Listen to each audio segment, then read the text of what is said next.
This episode is brought to you by Fiorentini. Give the active people in your life something they'll truly appreciate. Performance apparel from Fiorentini. Whether they're into running, surfing, hiking, or even just casual walks around the block, there's something for everyone. And if you're not sure what to gift them, you can't go wrong with something from Fiorentini's Dream Knit collection.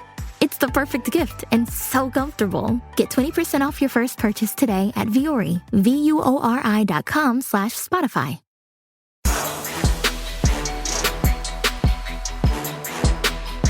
Hello, everyone, and welcome back to the Damage Report. Today, most importantly, let's start with the most important part. We have Francesca Fiorentini. Francesca, how's it going? That is the most important part. Mm-hmm. One more day. I've got my crystals to ensure that all the other negativity that might keep this man in the White House is gone. Mm-hmm. This one, I don't know what it does, and nor do I know what this one does, but the witch in the store said they were good, and I hope that it applies for this moment. Oh my God, we have one day left of this presidency. It's, yeah, like I said in the pre-show, today is the last day of the Trump presidency. Isn't that crazy to be able to say that? Like, today's the last day. The last day. I'm gonna puke, like that makes me so happy. Also scared, I'm just very nervous. Are you nervous just in general? Are you nervous that today isn't the last day? Both. Yeah. I am nervous that it's not the last day somehow. And I'm nervous for everything to come, but I'm also excited. And John, I'm sorry, I'm just making this all about me actually, but I wanted to show you, this is what I'll be doing once Trump leaves and everyone cries. I've got my new right-wing tears mug. Oh my God. Dragon Squad. It's for dragon tears, maybe. Dragon tears only. Yeah. Very good. Yeah, I don't. Maybe the crystals will work to keep the dark psychic energy. I will say I have like hope, but also I don't know. I feel like uncomfortable. I feel really anxious. And I don't know if it's just because I'm not entirely sure that all the audio settings on my computer set up. So I'm worried that like a YouTube video of a board game review is gonna start blasting out of my speakers, or that something's gonna, I don't know. Like when I read the news that like a couple members of the National Guard are being pulled off the election security because of ties to militias, I'm like, oh no, that's like the movie. Yeah. And so, yeah, I'm nervous. I want it to be the last day. I hope it's the last day. Proceeding as if it is, but very nervous about today, very anxious, just feeling like. Anyway, thank you everybody for being here and basically providing crowdsourced free psychiatric care for me. Thank you for caring about my wellness. But you know, one other thing that would help it would be liking the stream and sharing the stream so that people know we're active. That would be delightful. Thank you in advance. We've got a lot of news that we're gonna be talking about through the course of today. Not only some of the potential last actions from Donald Trump as president, but some of the first actions that Biden is promising, some of which don't sound so bad. And then, right wingers going crazy. And by the way, today is Tuesday, but as you can tell from Francesca being here, we couldn't do a show yesterday, so she's here today, which also means that our top 10 list for our YouTube tier 2 and tier 3 members will be recorded later after the show. It's going to be our top 10 formative political moments, some of the moments that we remember as having influenced our politics, the way we think about things, the way we engage with things. So it should be a lot of fun. With that said, Francesca, you want to jump into this thing? Let's do it. Donald Trump over the last couple of weeks hasn't shown a lot of interest in really being president with his final days, but today as we record this, it is the final day. And what is he gonna be doing in addition to watching Fox News? Well, apparently he's gonna be doing some pardons. We've been waiting, we got through the weekend without them, and now is the last day to just slip it as he goes out the door. The size and precise composition of the list is still being determined, but it's expected to be at least 60 pardons and computations, and perhaps more than 100. Now, who's on the list? We know a few suspected names. And the one you're obviously thinking of is Lil Wayne. Yes, Lil Wayne is apparently, no, seriously, he's apparently on the list. He's among those reportedly expected to receive a pardon or clemency.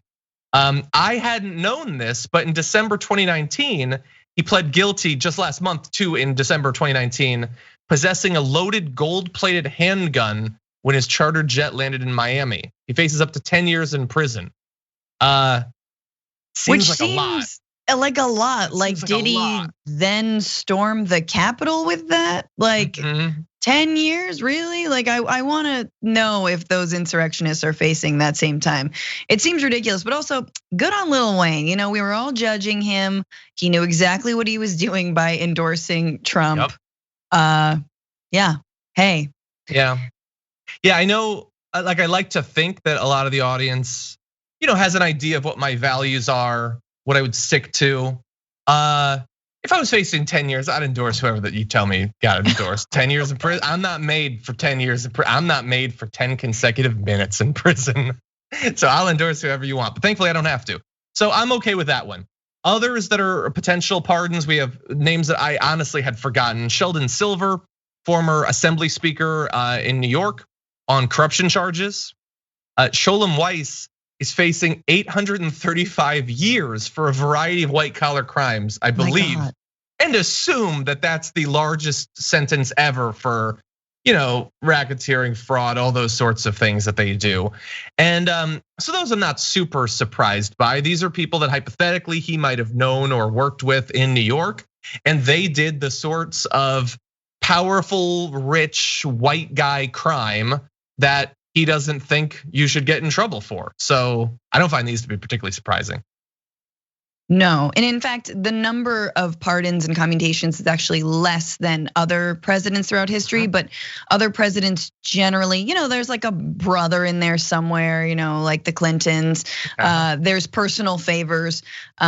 But usually they're also like someone who has been proven innocent by DNA evidence, but is still on death row, or other or nonviolent drug possession, etc. And instead, Trump's been also spending his last days murdering the people on death row, putting more people to death than any president in the last, 100 years or so or more.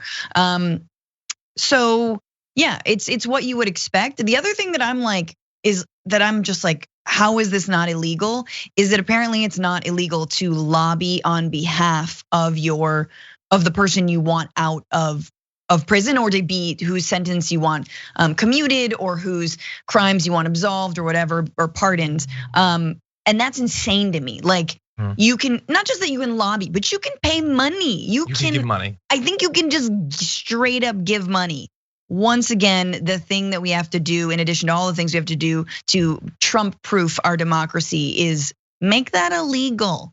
Yeah, and it's terrible when that's happening with Trump. It's terrible also when it's happening with literally anyone else. Yeah, you should definitely be able to lobby. Like, that's the only way that it's probably gonna come. But like, the fact that you can give money is insane. The fact that you can just pardon your friends, just like the fact that you can pardon someone who helped to cover up your crimes. That's a lot about this is insane. A lot about this is insane. And so we don't have a lot of information about who's gonna be on the list. It's gonna be a lot of names, and it's gonna be wild. Like, this is our last day with Trump as president, and everyone needs to ready themselves for some insane name. Are you sure that Tiger King isn't gonna be on that list? Are you actually sure? You need to look deep within yourself on this final day, because like, all of our naivete should have been burned away by now. I know I still have some, but like, I don't know who he might end up pardoning today, and I'm worried it's gonna be out of this world. But oh yeah, there's gonna be like, we're talking Weinstein, Cosby. Like, the more P words you grabbed, the better. He's gonna be pardoning people who are safer in jail. Do you know what I'm saying? Like, that's the level of crime that they have committed. And it is very much though a who's who of like all, like, look at the crimes. The crimes have something very, very, something in common, which is either they crimed on behalf of the Republican Party, they are Republicans themselves, or on behalf of Wall Street. So let's just remember, when we talk about the swamp, when we talk about corruption, and when the right lobs that at Democrats, obviously they're not looking themselves in the damn mirror. Yeah.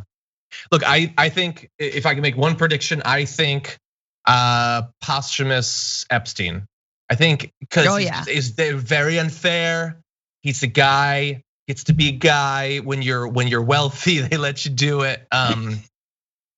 Probably not. but are you 100% sure? Anyway, as we are trying to figure out who Trump is going to be pardoning, one list of names apparently isn't up for consideration.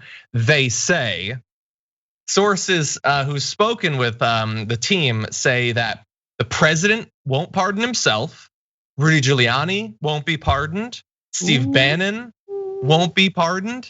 Neither will members of his family get preemptive pardons. That is what they are saying. And I would say the fact that they're saying that makes me think, oh wait, they're lying to me to get my guard down and they're totally gonna do it. I could be wrong, and if I'm wrong, I'm gonna be wrong in like 3 hours. So it'll be a very fast turnaround. If Trump thinks there is a 1% chance that he can absolve himself of a big chunk of his legal, like the danger that's looming for his future, and the only thing that would stop him is it would look bad, that's not a thing to stop him at all. No. I don't think, Francesca. No. What do you think? No, and it's just hilarious that like there's still like real reporting that's being like, but it has never been done and would be highly frowned upon. Like, yeah, that's why he's gonna do it. Like, what else is the point of being president for Trump unless it's a transactional, you scratch my back, I scratch yours agreement? Like that is what he lives for, okay? He's purely transactional. That's how he's run his entire presidency. And if Rudy Giuliani doesn't get a pardon, you're telling me he was just working for whiskey and saltines this whole time? I don't think so. Pretty much. He's not getting paid the rate that he asked for. We know that. Well, so is it a pardon? I think Rudy made a mistake, and it was he didn't work a miracle and get Trump to still be president. So, like, sure, he was loyal for years to Trump, but he also failed. So I'm not 100% sure about that or about like Steve Bannon. Doesn't Trump hate Steve Bannon now anyway?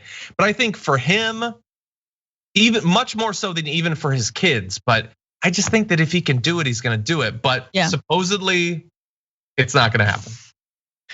Now, as you pointed out, one of the trends in his pardon record so far is that many of the people he's pardoned haven't shown contrition or remorse for their crimes. Few have argued that they were wrongfully convicted. Like they're not even necessarily saying this was wrong, this was an injustice. They're just like, give me it. That's the legal philosophy that's underlying it. But also for history, as you correctly pointed out, the fact that he's doing this 60 to 100 in the last day sounds really bad, and it is, but it's not bad because no one else does it.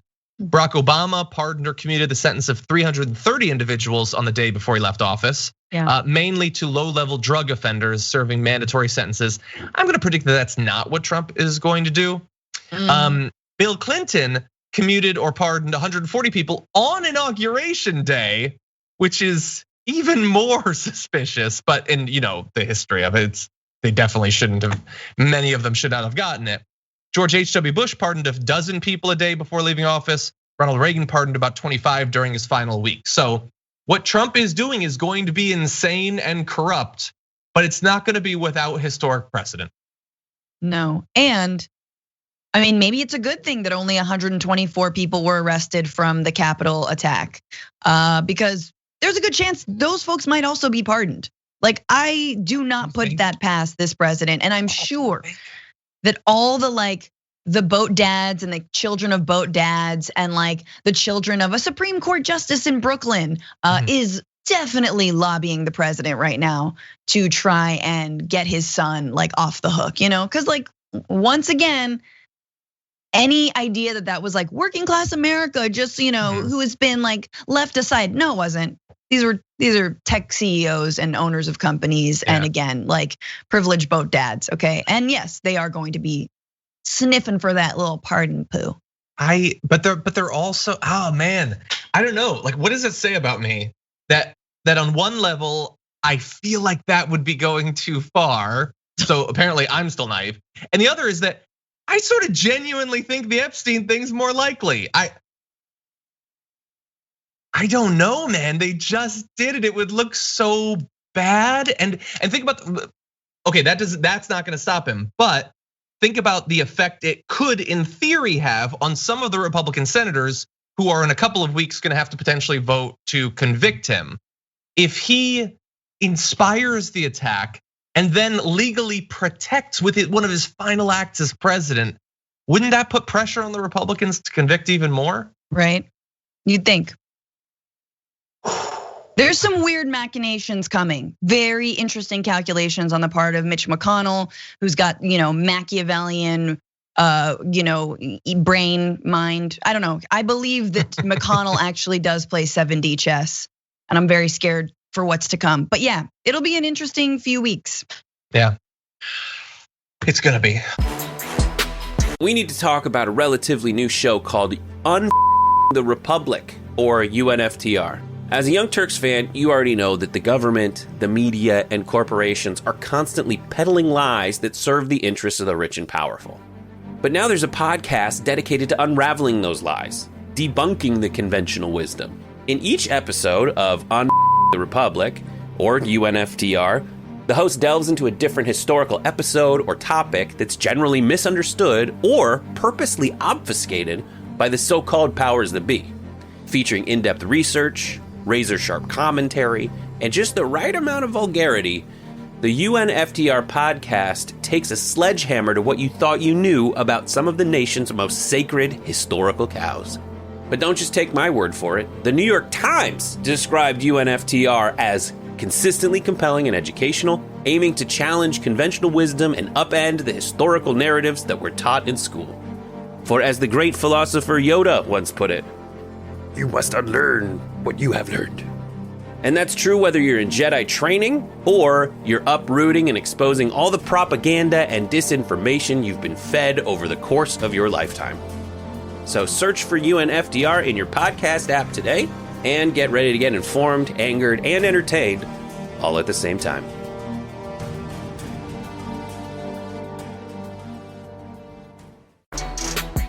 Donald Trump has just hours left to be president, so what comes after? Well, one big tradition for presidents is the presidential library.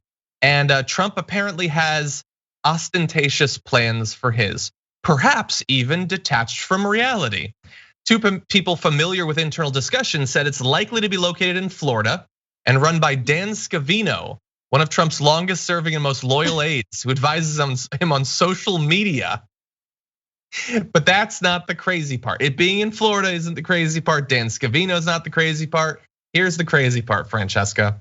One of these people, who is a top fundraiser on Trump's campaign, said the president has told supporters he wants to raise $2 billion for the library in small dollar donations from his grassroots supporters. Now, to put that in context, $2 billion for a Florida library. Obama's library in Chicago is $500 million, 1/4 the price. $2 billion for a man who I'm not sure can actually read. Seems like a lot. Oh no, see, this will be the first library, pictures only. We have every copy of Hustlers magazine without all those pesky words. That's really what the library is going to be. No, this is a grift. It's just like the inaugural committee. Like, it's the inauguration all over again. Dump the money into the so-called library, and it'll basically be like what the Daily Show was trying to make a joke, which was a library of presidential tweets. That's what it'll be. It'll just be tweets. It'll be 100 and what are we doing? 240 characters, 360. What is it up to now? These tweets. No, but it'll just be a bunch of tweets. It'll be all the things that he can't say, but you have to go in person to read about. Like, you have to be incited to violence through a book, which I feel like is maybe a step in the right direction. That's a start. It's happened. Yeah, like they did that joke years ago. What does he produce? Like, he's not doing like long letters to foreign diplomats to establish a personal relationship, or he hasn't written, it's not his like law review, whatever they do. I don't know. Like, I'm imagining that Obama, for all of his faults, writes stuff and reads stuff, by the way. Trump will pen a book, he'll pen a memoir, it'll be called Dreams of Mein Kampf. And it'll be great. It'll just be like why I'm great. Second year when I was great as president. I just feel for the ghostwriter. Come on in, everyone. Every document has been rolled up and has personally spanked the presidential tush. That's the scale of lie-brary we're dealing. I guess if he can raise he can't raise $2 billion. Like, he raised hundreds of millions to fight the election, which is a ton of money. Yep. But like, they're not gonna give 20 times more money for a shrine to stuff they hate, the written word. I don't see it. I don't see it. And I kind of want to see it though. Like, anyway, the fundraiser. This is one of the people, this person has raised money for Trump in the past, said, I thought to myself, what is this alternative fantasy life you're living? I have no clue where they think they'll get this money raised. Anyone who gives to him will be radioactive. Asked about raising money for the library, another former top Trump fundraiser said in a text message, insane. Except for the wackos, everybody's running for the hills. Yeah, well, you've created a lot of wackos. I'm sorry, John, to cut you off, but you're allowed to. Like, oh, you'll be radioactive? They'll believe that. His supporters will be like, I'll be radioactive? Oh, hell yeah. I'm gonna give $5 right now. Radioactive, like, no, it's an expression. Oh my God, maybe if you read, in fact, let's create a library. Look, the library should just be free college tuition, okay? Let's be real. And also, just the tradition of libraries for presidents, like when W got a library, same thing, man. This guy's got no command of the English language, no respect for literature, history, anything. Why don't we just give the money to actual public libraries in different counties across the country? That would help. Yeah. What would be in your presidential library? Presidential library? Nah. Like, hypothetically, like, presidents get to set up libraries. They're the only type of person where it's like, oh yeah, no, you make your own library. I want a library. I think that's a pretty good thing to give to people. Yes. I wouldn't fill it with tweets. Mine would be like just lots of like soft ball pits, but no kids allowed. So it's like adult. It's adult story time, adult, like, ball pit lounging. Do you lounge in a ball pit? Fun. Do you know what I'm saying? I bet you could. But you could. You got to relax the body. That's the thing. People start to flail, you sink to the bottom. Yes. Some people and you can eat everywhere. You can eat. You can talk. You still can't masturbate, sadly. Noted. Anyway, okay, that was fun. Thank you. Let's move to something arguably as substantive as we transition to this next story.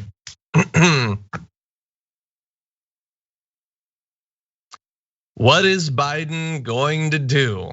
Apparently, a lot. According to the comments that have been put out by his team, this next week or two is going to have a lot of action. So we will see. On Wednesday, right off the bat, following his inauguration, Biden will end Donald Trump's restriction on immigration to the US from some Muslim majority countries, move to rejoin the Paris Climate Accord, and mandate mask wearing on federal property and during interstate travel. So we got other things. We're gonna go through a couple of different sets of things. These are the sorts of things that we've talked about in the past, Francesca, that he can very quickly do without going through Congress. Some of the big, most notable things that Trump did, some of which he did very quickly after becoming president, he can just reverse it. These are also, let's bear in mind, among the easiest things to do politically. So, but great, get back into the Paris Climate Accord and then start working on making it better. And the Muslim ban, I think that's great first actions by Biden. Yeah.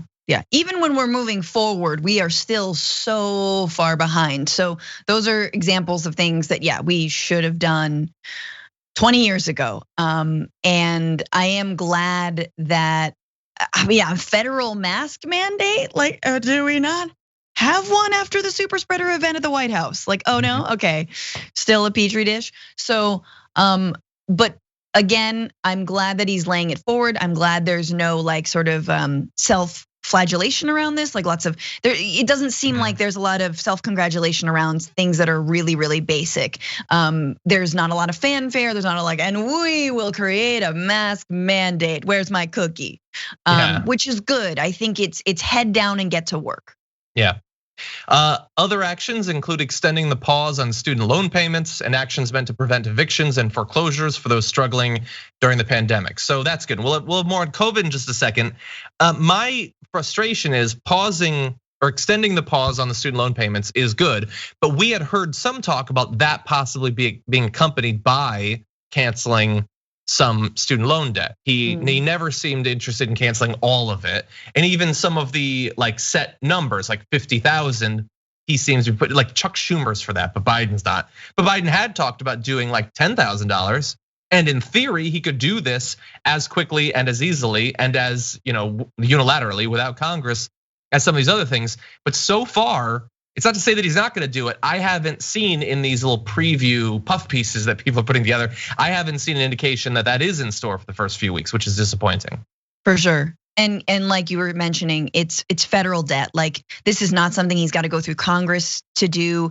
And it's something that would be a huge stimulus to the economy, given how many people have student debt, and it's preventing them from moving forward, preventing them from buying a home, preventing them from doing so many things that would benefit the economy as a whole. So let's get on that. Let's get on him. There are a lot of initiatives and campaigns that are already lobbying Biden on this. So I think it's something that like maybe not in the first 10 days, but hey, the first 100, it could happen. I hope so. Now, let's move to COVID because that's the crisis that he had. Do people watching this remember that is still happening? Like, I feel like so many people are like, no, it's just whatever. That was like last year, 2020, man, that was rough. No, it's really rough right now. So on Thursday, Biden is gonna sign orders related to the COVID-19 outbreak aimed at reopening schools and businesses and expanding virus testing. Okay, good. If you're gonna expand testing, that's good. I gotta see what this reopening schools and businesses thing is. Maybe like that sounds like it's an order to cause it to happen. Maybe it will be new guidelines for when it should happen. But I am like just seeing it worded in that way makes me a little bit worried that he's going to try to have his cake and eat the establishment too, where like he puts more money into vaccines, but he also wants to reassure big business that he's moving us back to normality. So that is gonna be one that we're gonna have to look at very closely to see what the timeline he sets out for in terms of federal guidance for reopening. Yeah, I mean, I wouldn't really lump those two things together. I think we've like calling schools and businesses the same is not true. I think businesses need money. They need money to stay closed. They need money to make up for what they've lost. They need rent relief. Schools are different. I think schools and teachers, I absolutely think there should be daily testing if we could do it, right? You can daily testing of students and teachers. You can have limited class sizes, but it would be so important to so many families, so many communities, but you have to keep people safe. So they're not the same thing. And to be real with you, John, like the people who've been trying to privatize the public sector schools and like public education are loving COVID because they've been able to float all of their like online learning schemes. We're talking about Betsy DeVos's husband, of course, and herself, and all their cronies and their friends. And guess what? It doesn't work. It's bad. You have to have in-person learning. So I do hope there is a plan for reopening schools. I hope that that's next in line of vaccines and attention after healthcare workers and essential workers. And I hope that teachers and schools are in there. Yeah, and I hope like it's not being talked about as something he's going to immediately do, although he says he's gonna do it. And if you're gonna do it, immediately sounds better, but the Defense Production Act for vaccines. Like our country has seemingly done a pretty good job of failing at this rollout. In our defense, we only had like 9 months to prepare for it. So why should we have been ready to make the vaccine and give it to people? Super complicated. Sounds like the sort of thing Kushner was probably in charge of. But anyway, if he can ramp up the production, that is one of the best ways that he can both protect lives in the near future. And also, if you actually want to reopen all of these things, there is literally no better way than getting people vaccinated. Masks was our best thing. And as a country, we decided, nah. Vaccines, though, could be even better. So if you're gonna do that, do it on the first day. If you're gonna make I don't know, did you say a dog and pony show? I don't know, some sort of big spectacle saying I'm gonna deploy the power of the federal government to produce as much of this vaccine as possible. He says he wants 100 million vaccinations in the first 100 days of his presidency. So far, that is not sounding likely unless he really helps ramp up that production, distribution, and all of that. Now, Joe Biden also has some environmental goals for the first days of his presidency. As we noted, he plans to rejoin the Paris Climate Accord almost instantly, which is fine, but it's not much, really, honestly. Like, the countries complying with the Paris Climate Accords is not going to be enough to get us to where we need to be. There are other things that he is going to be doing almost immediately. He has indicated plans to cancel the Keystone XL pipeline permit via executive action on his first day in office. The words rescind Keystone XL pipeline permit appear in a list of executive actions supposedly scheduled for day one. And man, that is like this thing that we are never gonna get past, is that damn pipeline, Francesca. But if getting him in helps shut that down, that's something. That's huge. I mean, I think that is a giant win that belongs to all of the organizations that worked for years to lobby Obama, and now Biden, and was sort of a dream dashed under Trump, who was personally, I believe, invested. I think he got money from the owner of the Keystone XL pipeline, or the main investor of the Keystone XL pipeline. So it is a rapid reversal. And once again, this is like, we move forward, but we're also sort of behind. But if it is an indication that this presidency will be turning away from things like dirty fossil fuels, tar sand fuel, like, I mean, just the most disgusting, the fossiliest fuel, and pipelines that run through this country that obviously the history of like their safety, how much they spill, how much they pollute, how much they endanger every single community that they run through, all in order to like what? I mean, all that it's for export anyway. We don't remember this. And so this is why this is a first step. This is a first step toward the bigger goal, which for me, of course, is a Green New Deal. And really like making our country a leader, not in fossil fuel production, but actually in green energy. Yeah. And I saw in advance of this, because it's expected that he's going to do this, one of the Canadian companies that's in charge of it is starting up plans to sell some of the pipeline infrastructure, since they're not gonna be able to use it. And that, just seeing that headline just feels pretty good after the time period that we've been through. Trudeau apparently is gonna fight to continue the project in some form. So great job, Trudeau, that's wonderful. Hope you're getting credit for how moderate you are and how you're trying to appeal to the business community or whatever as the world burns. Now this is a good thing, but just because it's being reported that it's gonna happen, it still has to actually happen. And he's put out a couple of different lists of executive actions that are likely to happen. This isn't on all of them, by the way. So we're not saying this is a lock, and we'll have to see. He's already getting preemptive credit. People like Bernie Sanders tweeting out the Keystone Pipeline is and always has been a disaster. I'm delighted that Joe Biden will cancel the Keystone permit on his first day in office. With all the major crises facing America, we must never lose sight of the most existential threat facing our planet, climate change. But again, hasn't happened yet.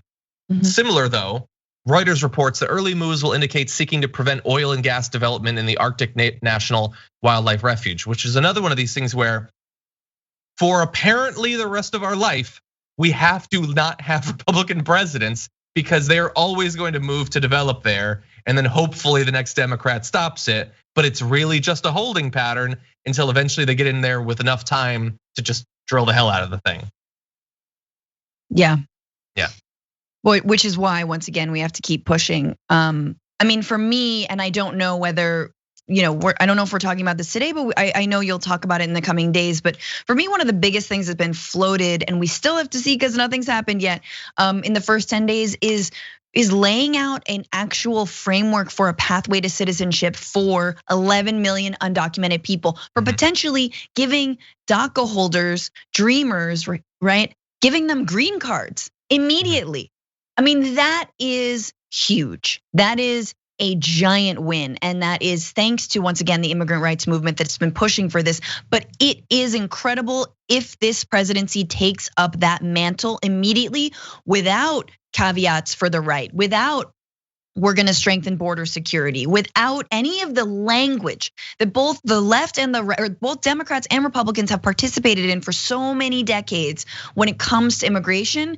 You all have effed this up for so long. There are 11 million documented people in this country. There are people who are DACA recipients who you've reversed course on. They deserve the ability to become full citizens. And it seems like he's gonna lay out even like a 6-year plan.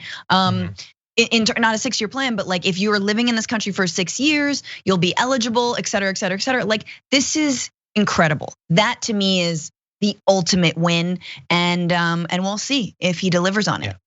Yeah, and in in like the zoomed out view of the overall approach of the administration to immigration, we're gonna have to see. Like there's things like they say, the working on the reuniting of children with their families. That's good. And again, that seems like the most obvious thing that you would do. We're gonna have to see, like post-Trump, the Democratic Party's approach to immigration. What is that gonna look like? Because pre-Trump, it wasn't amazing.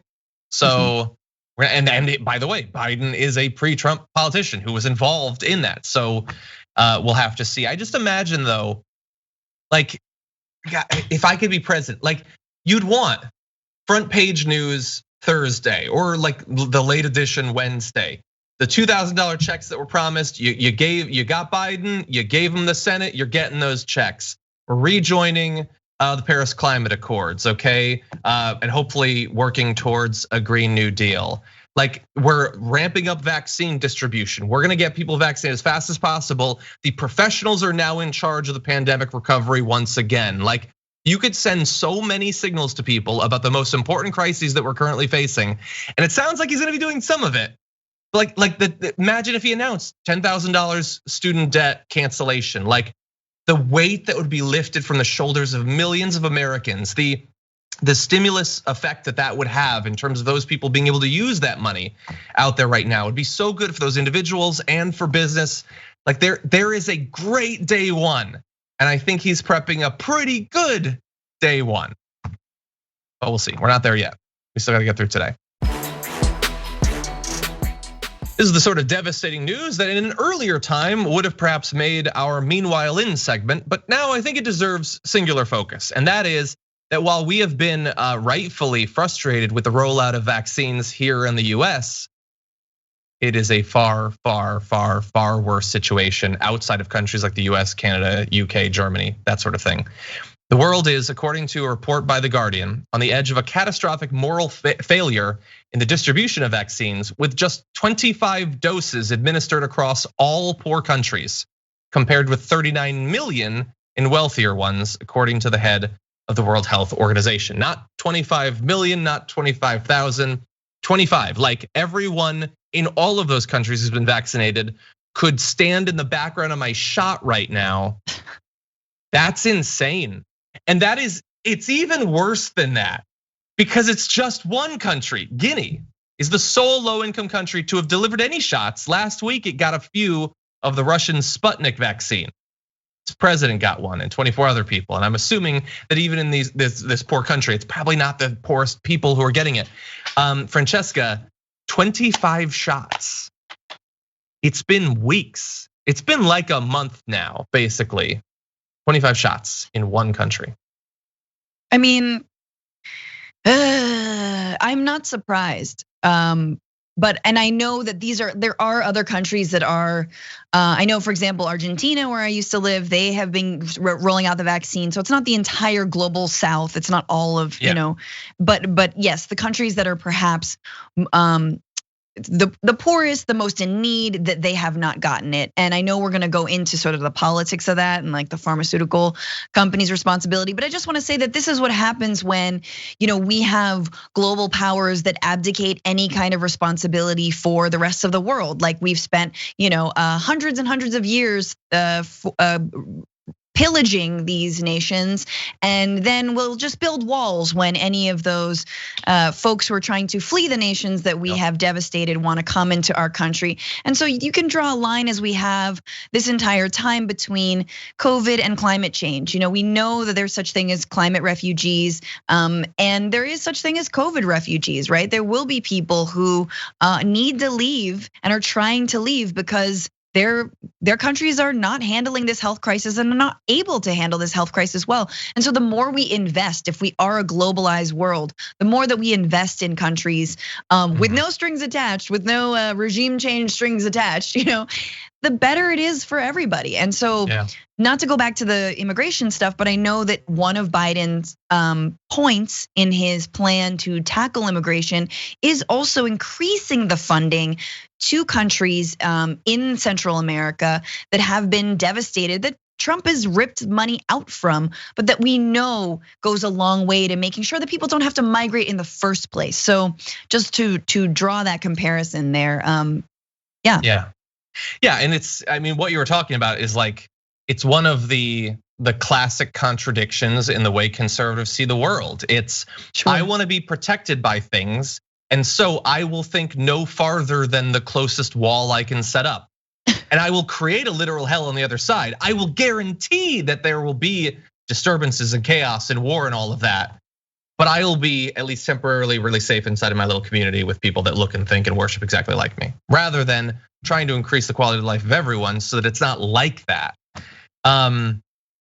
Yeah, we could have spent 6 months setting up, because like they say, like it's really tough to make a lot of vaccines because of supply chain. Okay, well you could also be setting up for that. We could have spent 6 months prepping for that, to not only distribute so much of the vaccine that we could vaccinate our entire population very quickly, but become a world leader in shipping the vaccine to other countries. And I know that obviously that's never gonna happen under Trump, and that's true, but hypothetically, if you want American businesses to do very well, American businesses don't just interact with Americans, okay? They require people to not be engulfed by a pandemic worldwide. If we all get vaccinated and that's where it ends, and maybe the UK does pretty well, and Germany and Israel, and that's pretty much it, that is going to be terrible. Even if you don't care about the human cost, just the business cost for that is going to be devastating. To put it in perspective, there's 25 shots. This is insane, but Classic Tech said this on Twitch. 23 shots, it's actually 25, but 25 shots is less shots than what's available in the song Shots by LMFAO. They say the word shots in that song more than the number of shots all of these countries have gotten. Oh God. Insane. Now, let me give you a little bit more information about that. Israel, Bahrain, and the UAE have delivered the most doses per capita, with more than 1 in 4 Israelis having received a dose of the Pfizer formulation. That's amazing, actually. That is very big progress for a month in. Just over 6% of people in the UK have received, and by the way, in Israel, I just imagine what that's leaving out. Anyway, just over 6% of people in the UK have received a vaccine dose, along with 4% of US citizens. So we've gotten to 4% in the US. That's probably better than I would have guessed it's at right now, based on how many issues there have been. Yeah. Give you one last update on the COVID situation here. Let's jump ahead to the graph. The number of deaths, at least for the weekend, where it's always the lowest, is a little bit down in the US at about 1,400 deaths. You can see in this chart that the number of hospitalizations is starting to go down a little bit, a few thousand. Of course, that is partially because a percentage of those people have since died, regrettably. But it looks like the cases are starting to go down. They're still at catastrophic levels. The cases are starting to go down, hospitalizations are going down. That usually preludes the deaths going down a week or two later. So. I don't know, John, if you're gonna throw this graphic up or not, but I think that this one really important piece of this story is that India and South Africa are trying to get the World Health Organization to waive intellectual property rights for the COVID-19 vaccine. But of course, the United States, the UK, Canada, and all the pharmaceutical companies that are based in there and that have been making incredible profits from selling their vaccine to these, so-called first world countries, are resisting that. And I think that is, again, what happens when not only you divest or straight up leave the World Health Organization like the Trump administration did, but you also spend years underfunding it. And this is the kind of work that like, we talk about pharmaceuticals, we talk about the price of pharmaceuticals, and then let's not lose the thread now that they are our saviors, right? They know that they're our saviors. They know they have everybody by the balls, so to speak. And now when you have countries like India or like South Africa that are like, please let us create, our own vaccines that don't have your IP or whatever, then there's resistance. And the same goes for HIV and AIDS, right? And that epidemic. And hate it, love it, whatever. But something the Clinton Foundation actually did that was good, was helping to get HIV medication that was far cheaper because it skirted and was an affront to the intellectual property rights around that treatment. So yes, this is a fight that it has long roots and a lot more future when it comes to pushing back on these big pharma companies. Yeah. Hopefully, like we want to check in with this. Because hopefully with Biden coming in, it won't just lead to a quicker pace of vaccinations here, but they love to tout their diplomatic background, the accomplishments of the Biden years. Well, or the Obama years. This is a great opportunity to deploy that and hypothetically save a lot of lives. Yeah. Okay, with that, let's move right on into a little bit of lighter news to close things out than that. Let's check in with how the right is processing this final week, the transition between Donald Trump and Joe Biden. This is Ainsley Earhart. It's a very short clip. I just think it's amazing, her defense of Donald Trump in these last days. As we've seen more and more Republicans moving away from him, here is the defense of Donald Trump. They'll criticize President Trump, but no one can argue he is a worker. He doesn't drink alcohol. He stays up late at night. He watches every show. He's working. He got to work immediately. So every part of that is good, but Francesca, he watches every show. She said that. That's a thing she said. And that qualifies as work? That was one of them. Like she said, he does the work. Okay, brain. Now I need evidence of that. He watches every show was one of the first 3 things that she came up with to prove that he works. Is he watches every show. That's not a good defense of like your kid's attention span or anything, let alone the president. What does that have to do with anything? Yeah, or that he doesn't drink. He's like, is that just like, most people watch this show, you gotta be real drunk to really understand what we're talking about. I'm drunk right now, but the president does not drink. And that, that's work. I watch too many shows. I'm just an idiot on the internet. I watch too much. Like I need to watch the entire first season of Jeff Goldblum's show on Disney Plus? Did I need to? No. I would make the case, yes, but we can disagree about that.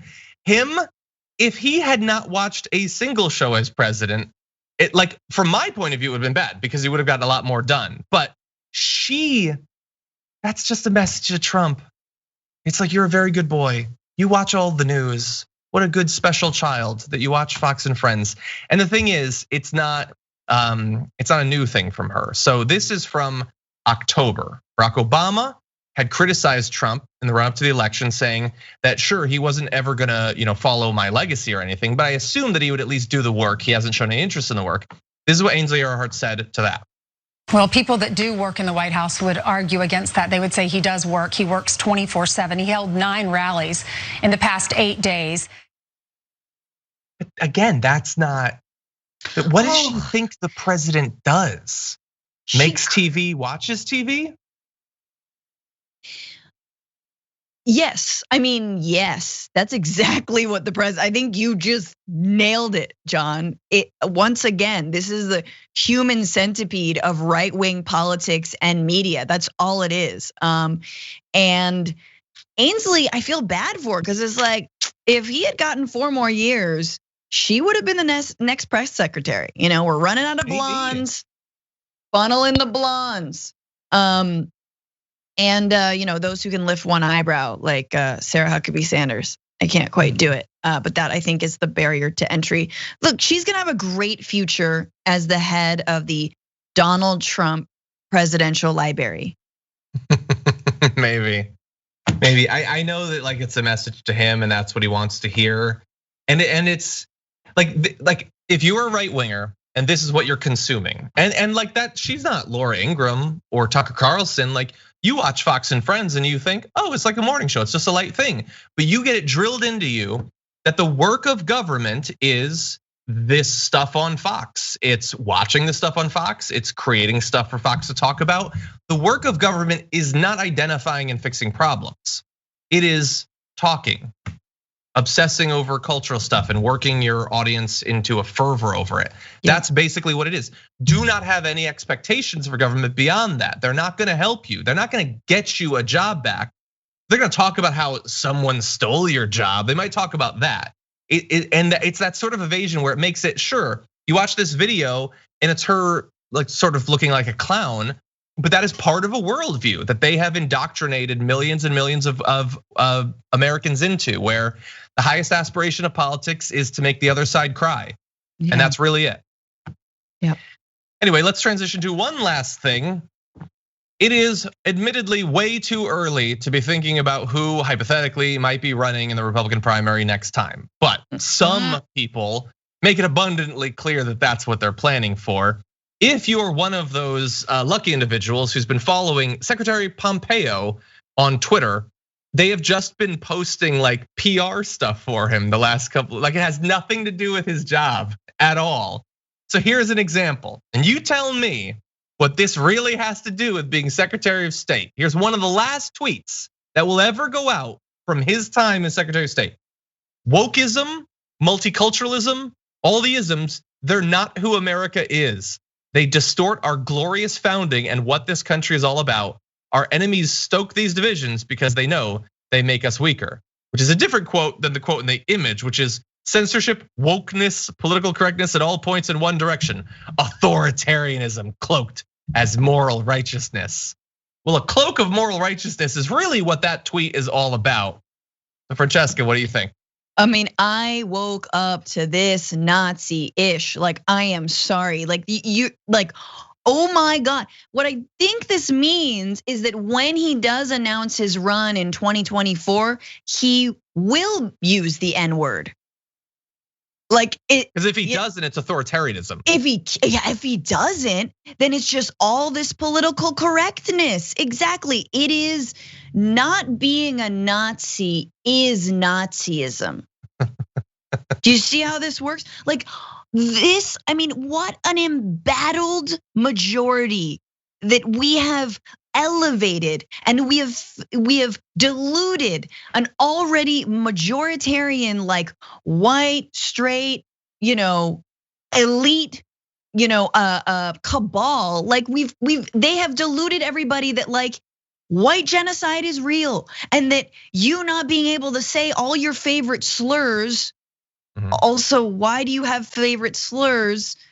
Is somehow like.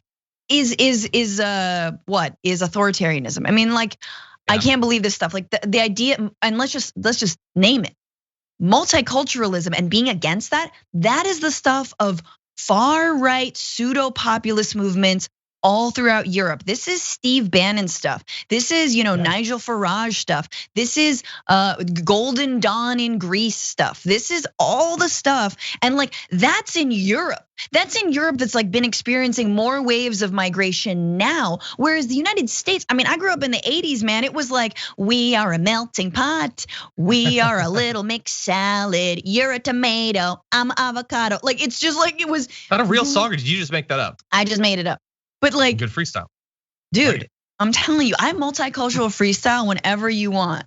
So that's not what this show is about, okay? Your freestylisms. Yeah, no, you're 100% right though. The saying multiculturalism is not what America's about is sure, it's like the intro to a Tucker Carlson monologue. But in terms of actual politicians, that's Steve King. Like 5 years ago, were there 4 Republicans that would have just tweeted, no, I'm against multiculturalism. Yep. But now that's just ground floor. I want to run in the primary. So I need to let you know that I think we should only have one culture. Any of them's fine, I'm sure. Just pick one of them at random. But no, and wokeism. Because the Republicans, I'm gonna say, do they encapsulate 99% of the actual uses of the word woke in the last year? It's like they're the only persons that are talking about that.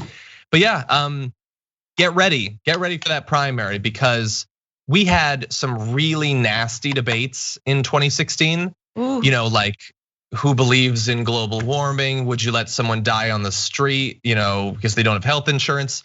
But they are going to be even more explicitly fighting each other in a battle royale to prove how heartless, cruel, fascistic, racist they are. Get ready for Jake Tapper to be like, so with the wokeness, are we talking, would you agree with Secretary Pompeo that they need to all go to work camps? Go. Like this is the normalization that is coming from the US media. I'm like, do not let this happen, y'all. I'm still not over the ways that mainstream media normalized Trump, and every single debate was, yeah, but what do you think of Trump's idea? Like, this fool should not be running. This fool is a joke. The wall. So, but it'll happen. It'll happen. And unless we get better executives, I'm not holding my breath, but then nothing's gonna change. Oh God, it's gonna get dark. It's gonna get so dark. Just ready. Like, we've moved into a time of more possibility. But the right's gonna lose it. What the media is gonna be saying, what their politicians are gonna say, like Lauren Boebert and Marjorie Taylor Greene got elected. There are so many Republicans that want to duplicate that right now.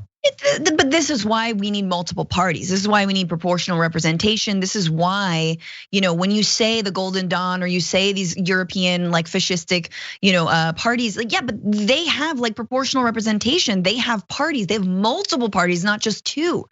So really, the onus is on Republicans. What are they gonna do? They're gonna cut these crazies loose? They're gonna form a new party? Is Bloomberg gonna lead the way? I mean, honestly, though, this is we're in a very interesting moment. I'd forgotten about Bloomberg's run. Hello and welcome to our top 10 formative political moments. I'm Johnny Rolla. Francesca Fiorentini is here. How's it going, Francesca? Hey, I'm excited for this one. I know, when I sent it to you, it just sort of like hit me. I was like doing the rundown last night. I was thinking, what's a good one that's like sort of political, but more personal? Some of them are just sort of political. And I thought this could be a fun one. It's tough though. Yeah. Like, it's both tough to literally put together a list, but it's tough to know what it is that really has had the most lingering impact on you. So I did my best to put together some different things, but if you were to ask me on any day, the answers could be totally different, I bet. But anyway, if you're watching this, it's because you're one of our YouTube tier 2 or tier 3 members. Thank you so much for continuing to support the channel and getting access to this, as well as all of our past top 10s. We've got like at least 5 now. The last one was my top 10 board games of all time. A lot of fun there. And so this one's slightly more political. Francesca, would you like to go first with your number 5? Yeah, I mean, so this is formative for us as people, right? Like something that's really informed or changed or started your political thing. Okay, my first 2 are related. I've got a lot of. We're probably gonna have some overlap here, maybe. We're probably gonna have some overlap. But like, yeah, if we can get personal rather than making it formative. I was gonna be like, NAFTA is a big one that has reshaped our entire like world, my world, my life. But I definitely will say the election of George W. Bush when I was not able to vote yet, but on the cusp of being able to vote, and the then rapid descent into like demagoguery and war and giant media consensus. I don't know. There's just like a dark period when Bush was elected. So But my number one, maybe, I guess my first one isn't Bush, but it is, I would just say 9/11. Let's just say 9/11. I was in New York when 9/11 happened. Oh, wow. I was just a freshman in college. I went to undergrad at NYU, and that was so formative to me. And everything that came after it, and the reaction of our government when I was in a moment where I thought, well, surely we're gonna figure out who did this and like hold those people accountable, not bomb two countries. So kind of 9/11 and the war on terror and coming of age when you understood that your government was very much not good, very much not the good guy. Yeah. But yeah, and that all happened under George W. Bush. So that's sort of an amalgamation of one. Yeah, that's a good one. I theoretically might have that higher up on my list, so I'll mostly talk about it there. But yeah, okay. when you realize, for the first time as a kid, when you realize that things can be bad. Yes. Like, it doesn't have to be politics. Like, I don't remember which movie, but like learning that movies can suck. Like, you just assume as a kid, well, they wouldn't have made it if it would suck. They wouldn't put all this money into it. No, sometimes they just make stuff that sucks, actually. And they make governments that suck too. Most of them, actually. Anyway, my number 5 is a little bit different. My number 5 is Bernie Sanders' first run for the presidency. Because at this point in 2015, I had been paying attention to politics for a decade and a half or whatever. I had been covering politics for a few years, but it felt very sort of arm's length. Like at this point, by the time I started doing political stuff in the media, I already knew who Obama was, and I knew that he wasn't like fully 100% my guy politically. We didn't agree on a lot of stuff. But then Bernie ran, and it was so exciting. Like he said the things I wanted him to say for the most part. He had the positions I wanted him to have. He was unabashed in differentiating himself from Hillary Clinton. And the movement that sort of built, I think for a lot of people that was very important, not necessarily in our age range, but maybe a little bit younger. It was a very exciting time in politics that seemed to have a lot of potential. Yeah.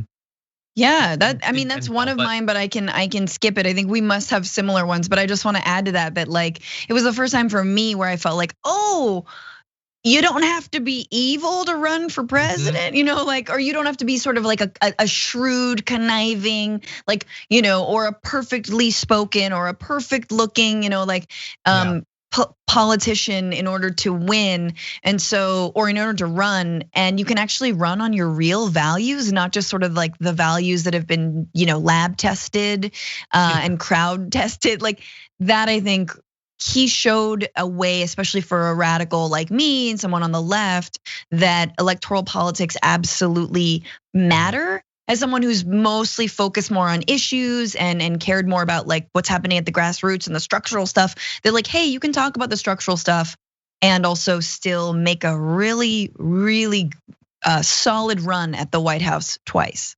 Yeah, and both of them for different reasons. And yeah, it really felt at the end there in the second one that he was gonna win. Anyway, that's my number 5. Nice. What's your number 4? Oh God, okay, number 4. This is very difficult because these are all again blending together. But number 4, related to my number 1 about 9/11, was when Bush was reelected.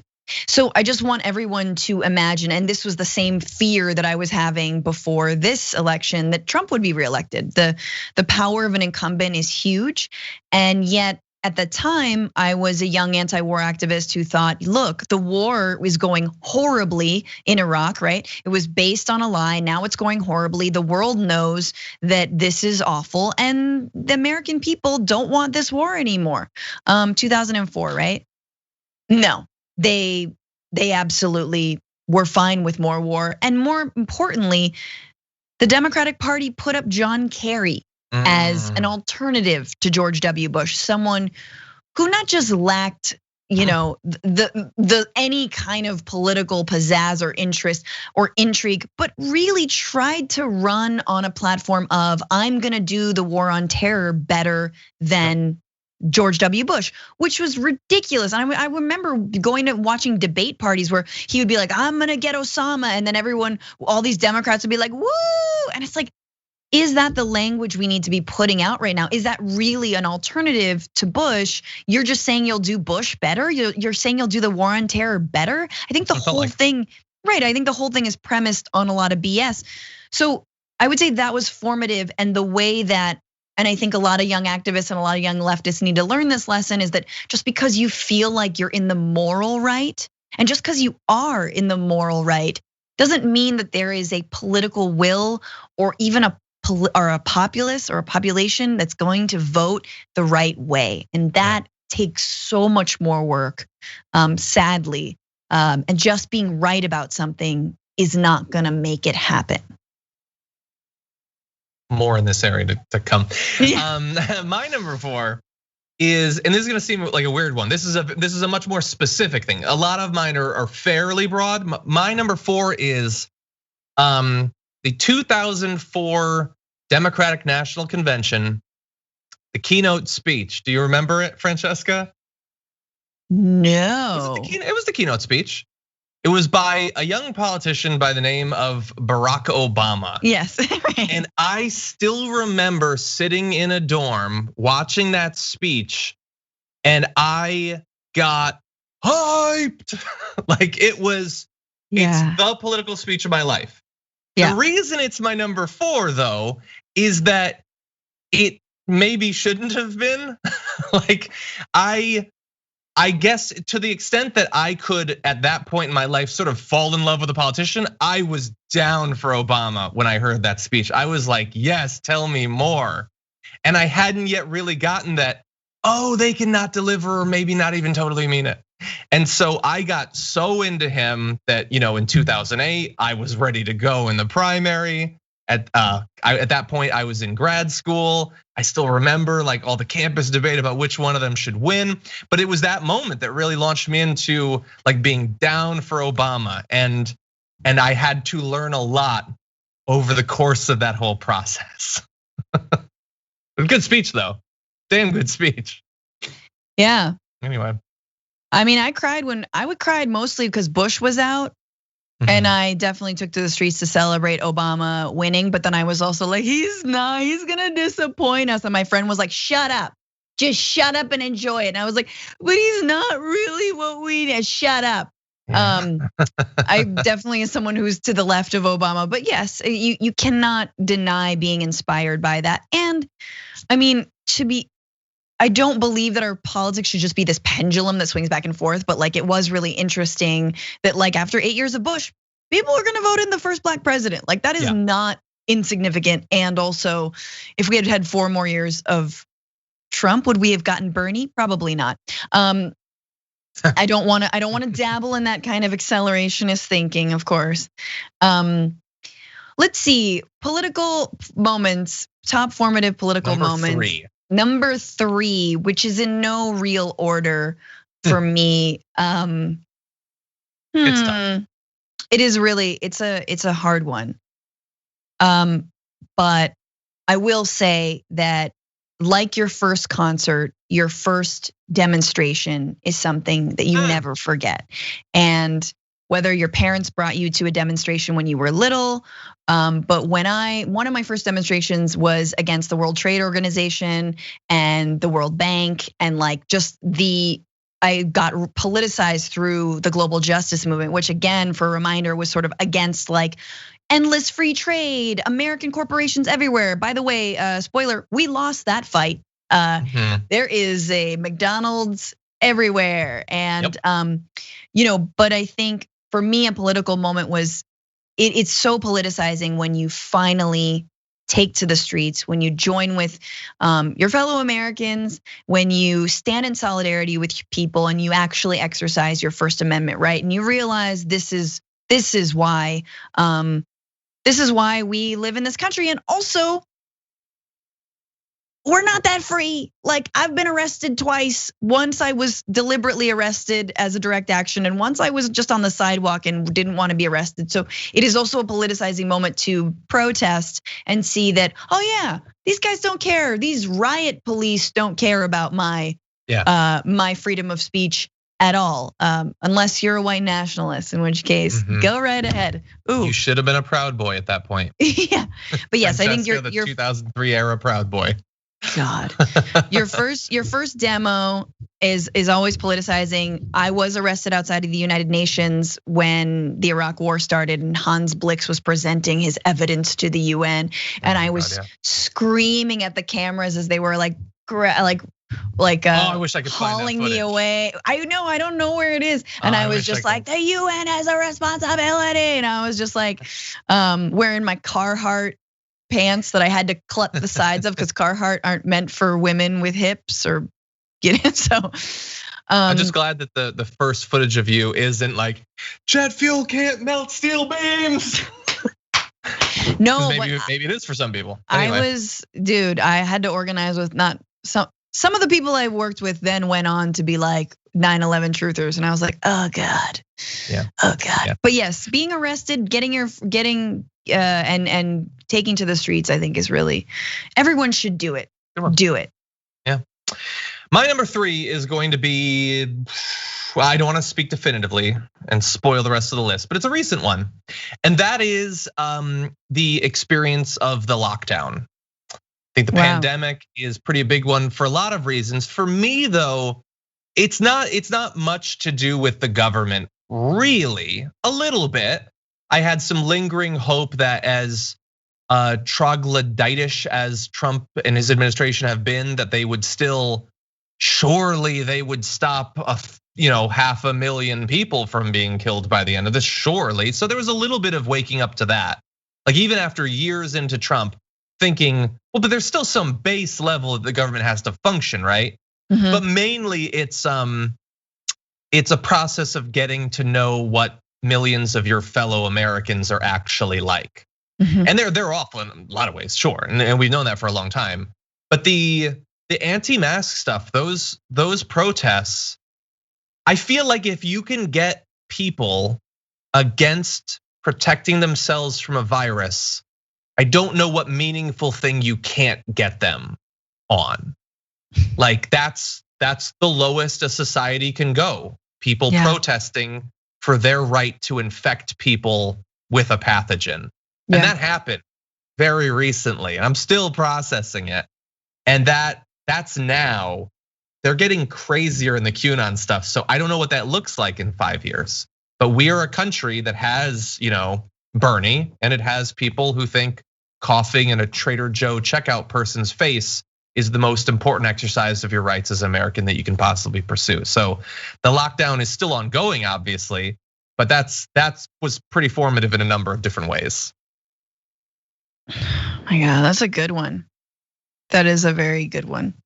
Yeah, we're a sick country, and it took an actual virus to expose just how sick we are when it comes to our idea of what freedom really means. One of my moments is definitely living outside of the country, but I don't want to make it's not like a moment like specific, but I just want to encourage everyone to when you travel to try and do that. No, but yeah, okay, let's make it a moment. I lived in Argentina for 5 years, and I've never felt more free. I'm an American, grew up here, but I've never felt more free than when I lived in another country. Why? Because the government that currently was in power when I was there, not Macri, not the current government, but the Kirchner government, had a policy of like zero repression when it came to protests. And so you could take the streets and lock down and like march, and like they didn't shoot rubber bullets at you because the previous administration had been so horribly repressive. And so I've never felt freer. I was like, oh wow, freedom of expression. You're not getting you're just not running from tear gas right now. And that I think was really formative to see how other countries actually are better at protecting human and civil rights. And related to that, we're talking about a country that suffered dictatorships. And in my mind, I felt like the closest thing I could see to a coup was really the George W. Bush presidency, that he didn't win, right? That was decided by the Supreme Court. That was a coup. And there was an absolute consensus once again in that time there was no resistance. There was no hashtag resistance even, right? There were no hashtags. There were no hashtags. The media was completely in lockstep with the march to war with George W. Bush. That was Cheney. They did fascism smart. And but for me, like living in a country that had a dictatorship and then seeing the ways that they, as soon as this new president came to power, they took down the photographs and the paintings and portraits of the former military dictators, of the military junta and what that meant. And then they continually reminded people through advertisements, through public awareness that we're never going back. Nunca más, we're never forgetting. We know what the dictatorship was like, and we fight for memoria, right? They would always say we're fighting for memory. Let's never forget the 30,000 disappeared. And I think that we need that in this country, whether it's slavery, whether it's the Bush administration, whether it's the 400,000 and counting people who are dead from COVID. Like, let's have more public consciousness. And I hope that's something that the Biden administration does, is like, let's remember, let's not be afraid to look back and be, and say that was our past. Confederacy's dead, y'all. Like we are not forgetting that past, but we're learning from it. So anyway, that's a very long moment, but it was very formative for me. No, that's awesome. Yeah, I wonder about what effect in that area the Biden time will have. I feel like one of the positives of the Trump era was a lot of people waking up in a bunch of different issue areas. I think that was really big in terms of the environmental movement sort of returning after being gone for 15 years or whatever, or in terms of its actual influence. Yeah. My number 2 is actually one of your earlier numbers. It's Bush getting reelected, because the 2004 campaign was the first presidential campaign I followed. And so the first candidate I supported was Kerry. Just so unsatisfying. In the primary, I was originally for Howard Dean. That went well. And I might have at one point liked who's the awful guy with the nice hair? Edwards. Yeah, but first of all, I liked Edwards except for when he cheated on his wife with cancer, etc.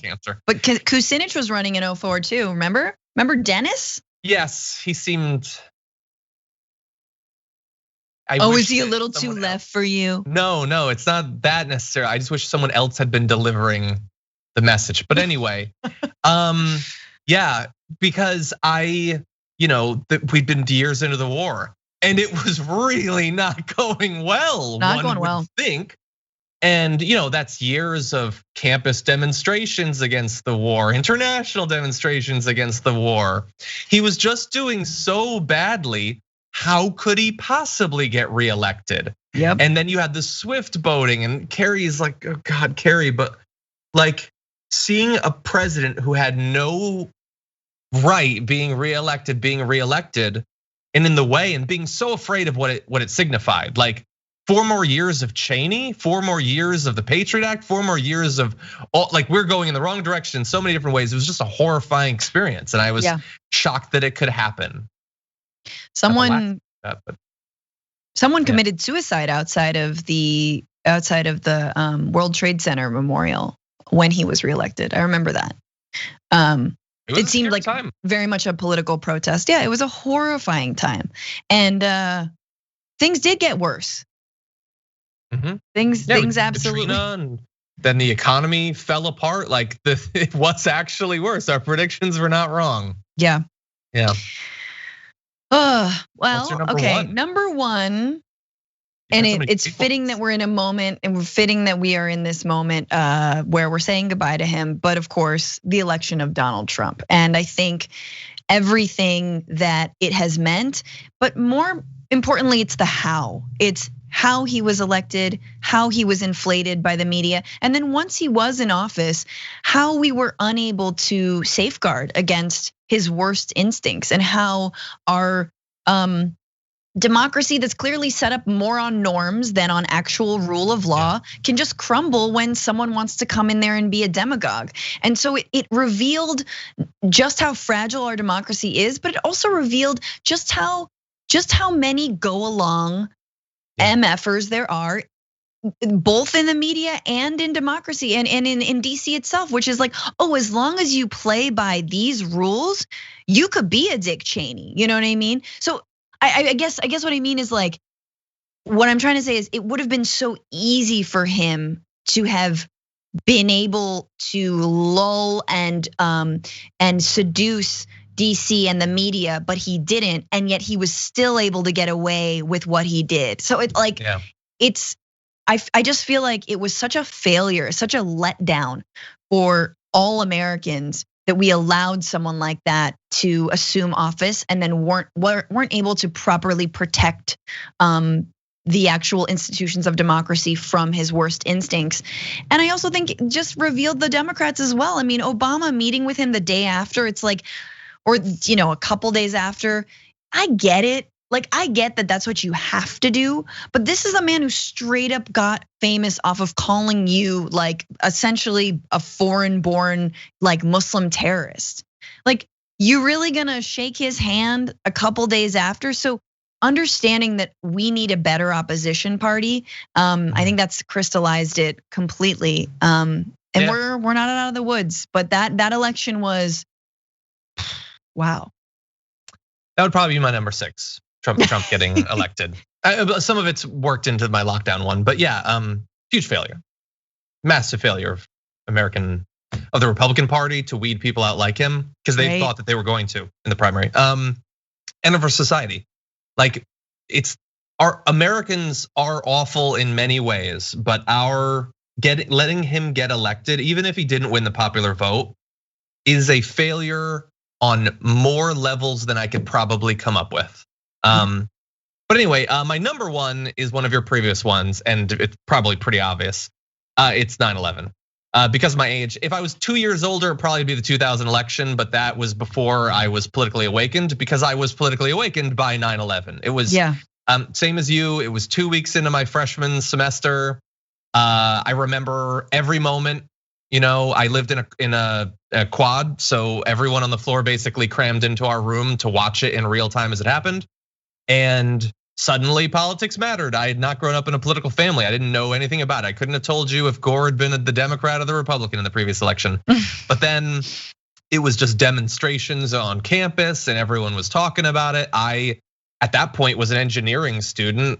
Within a year, I'd switched over to doing political science and suddenly cared about it in a way that my family never encouraged before. I mean, maybe it was inevitable that something would get me into politics, but it's possible that I would have just been writing computer games my whole life or something and not really caring about it. But 9/11 happened and the Patriot Act happened and all this scary stuff in the media and the war, and anybody who opposed it was like exiled effectively. Like, talk about cancel culture.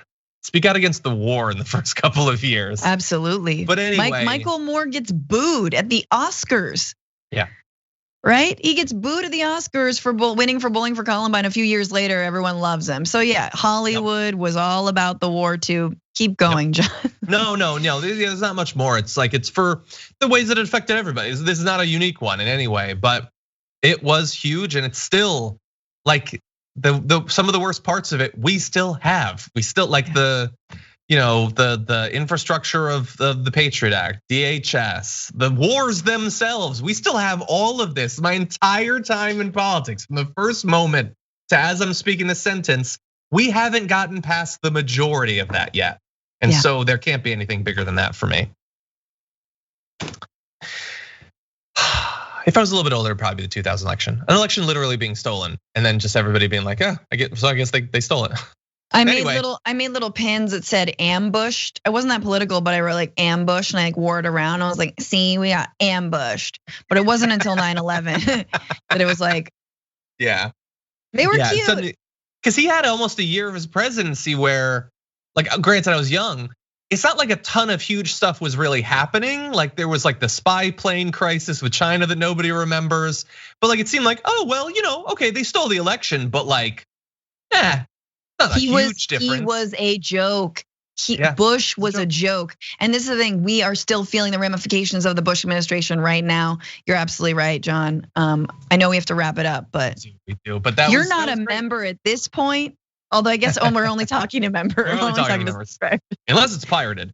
But anyway, this is a tough one. So thank you for doing the self-analysis, putting this together. I appreciate it. I learned a little bit more about you, and hopefully the audience did too. So everybody watching this, our level 2 and level 3 members, thank you so much for continuing to support us. Hope that you're enjoying these. You can of course always suggest, whether by tweet, responding in the comments to this video, future top 10s that you'd like to see, whether they're political or otherwise. We like both, and we look forward to doing more in the future. So thank you, and bye for now. This week has seen the transition from one presidency to another. There's been a lot of that happening actually, with the Senate changing hands as well. We're now getting a healthy dose of Obama era government servants re-entering the service. So what does all of this tell us about what the approach this new administration will have when it comes to the concentration of corporate power, monopolies? What is their approach going to be to this area? Joining us now to help us understand all of this and more is Sarah Miller, the executive director for the American Economic Liberties Project. Sarah, welcome to the Damage Report. Thanks for having me. Great to be here. Glad to have you on. So let's talk about first your organization, the American Economic Liberties Project. What sort of work do you engage in? Sure. So we're an organization that's oriented around policy development and advocacy that's focused on breaking up economic concentrations of power. So in the short version is we want to break up monopolies and decentralize economic power. And we see that as something that's really central to the progressive vision and progressive framework. So talk to us about some of the greatest concentrations of corporate power that you generally tend to focus on. Like in terms of, I guess, political communication recently, thanks to in no small part Donald Trump's focus on it, big tech and their power is something that you hear about quite often. What are some other areas of that concentration that we should be concerned about? That's a great question. I mean, I think people kind of experience this in their everyday lives. So just to kind of back up a little bit, in the 1980s, President Reagan kind of ushered in this revolution in how antitrust was handled. Antitrust is a set of laws that attempt to kind of decentralize power in the economic sphere and make sure that private monopolies don't become more powerful than the public and overtake democracy. So Reagan kind of threw that out. He was like, no, we want big corporations. We want to get rid of these laws. We don't want to punish success. And Democrats largely embraced that. They largely embraced that same perspective, and that was instrumentalized in policy. And so only over the last couple of years have folks like me and my colleagues and academics and some policymakers stepped back and said, hey, our economy is experiencing all of these structural problems. Donald Trump is president. Society seems in a very fragile place. Democracy seems at risk. There's a number of reasons for that, but part of the kind of cause of all this social dysfunction is the fact that all across the economy, whether it's tech or healthcare or communications in a more traditional sense, or agriculture, is that we have these handful of giant corporations really controlling our commerce in those spaces and then leveraging that into political power through lobbying, electoral campaigns, dark money, et cetera, et cetera. So our goal is to really systemically try to decentralize power in all these critical markets. And I named a few of them, but it's in everywhere from media, as you all well know, to technology, to healthcare, to really niche markets like the cheerleading industry and software. We kind of find it everywhere. You kind of like look into a market, and it's the same dynamic because we haven't been enforcing these sorts of laws for so long, big or small. You usually have a handful of players who are really dominant and who are able to kind of abuse either consumers or workers or kind of competitors and smaller businesses that are trying to gain a foothold in that space as a result. And we don't think that's right. That's great information. Thank you so much. And I want to talk about some of what you and your organization would like to be done, as well as what you think the Biden administration might do in this area. But before we get to that, you talked about the Reagan era, and since then we've had multiple flips in power, Republicans and Democratic administrations. Is this an area where there has been over those past 30 years or so a significant difference between the parties, or have we generally seen a linear process of corporate accumulation of power regardless of administration? Yeah, you're right. So in large part, there's been very little difference between Republican and Democratic administrations in the kind of antitrust competition policy space. And they've been like proud of that. They'll say, oh, we carried on the bipartisan tradition of basically doing nothing and approving like tons of mergers and not really enforcing antitrust laws. And that's what's kind of started to change, where you have kind of not only progressives, but also some conservatives, who are saying like, wait a second, this isn't working for us. Like we need to take a step back here. So I think just over the last 2 years, we've seen the Congress kick into high gear. We've seen even kind of traditional enforcers who previously have rotated through government and kind of the defense bar acknowledge that we have a real problem with corporate concentration in our hands that's contributing to all of these social harms, and that the old ways of doing business were deeply flawed. So now looking to the future, that makes me wonder. We have these past approaches. We also have a new president who served under one of the previous presidents. You worked in the Treasury Department after the Great Recession, correct? I did. Do you think that in what ways are you worried that we're potentially going to be going back to that same sort of Obama template for a fairly hands-off approach to this? Is there, in terms of the staffing choices that you've seen, cabinet level positions, do you have reason to believe that we might be on the cusp of some sort of shift in this policy area? I think we are going to be on a shift. I think it's a question of how significant of one. So in Congress, we have leadership that's being undertaken by David Cicilline in the House, and a number of progressives that have really stepped up to push this issue. Among state attorneys general who have a lot of authority into this space, there are historic antitrust cases against the big tech platforms. So it's happening around them, and I think that the question is whether they will kind of ride that wave and kind of keep it going. And I think there's no doubt that they'll be much better than they were under the Obama years, even if it's a lot of the same enforcers, because I think there's so much more scrutiny and interest and acknowledgement from other kind of people in the economic policy sphere that that it was really quite a kind of catastrophic era. Like I've had people say, were they just asleep at the FTC? Like what was going on? Because it just wasn't on anyone's radar. Like nobody was thinking about it. Nobody was doing really efficient oversight, even within the administration. So I think there's no going back. I think the question is, are we going to move quickly enough and aggressive enough to kind of meet the moment and to address the crisis, in our view, that threatens to kind of undermine democracy, particularly in the context of tech platforms, which we saw very clearly, I think, their role of facilitating radicalization and extremism and then profiting from that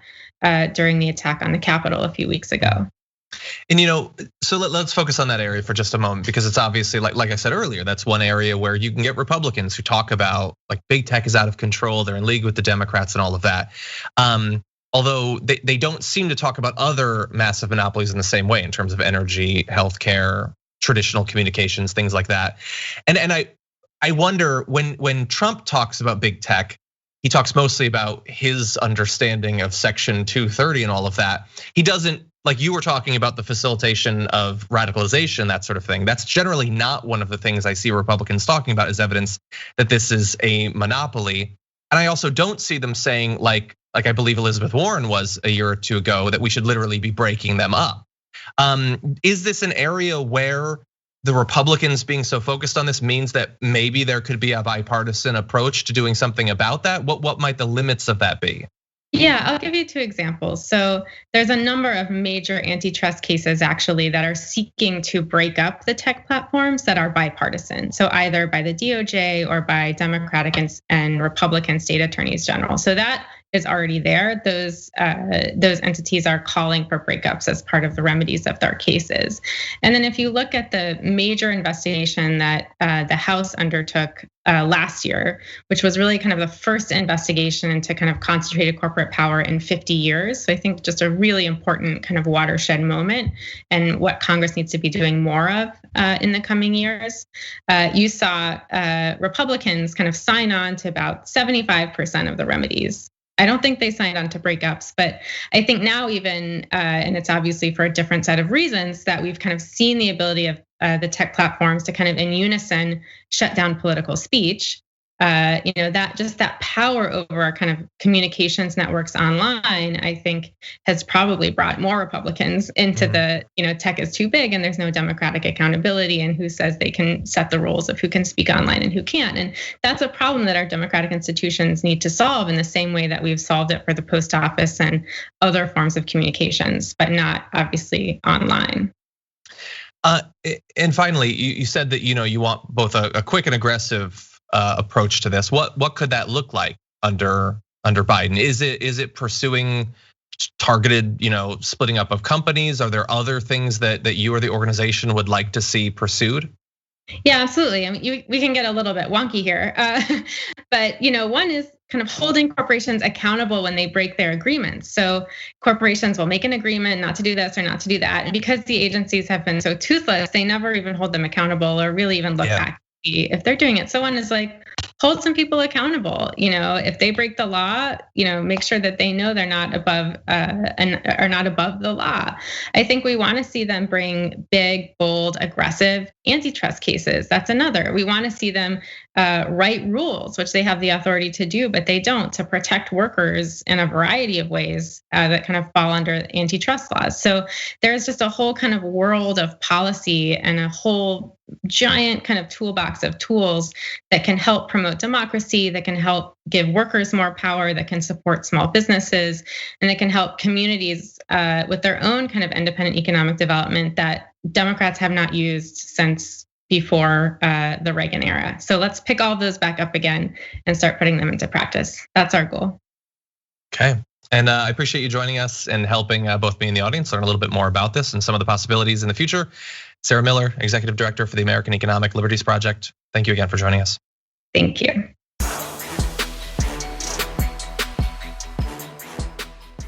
Thanks for listening to the full episode of The Damage Report. Support our work, listen ad-free, access members-only bonus content, and more by subscribing to Apple Podcasts at apple.co/TYT. I'm your host, John Adarola. I'll see you soon.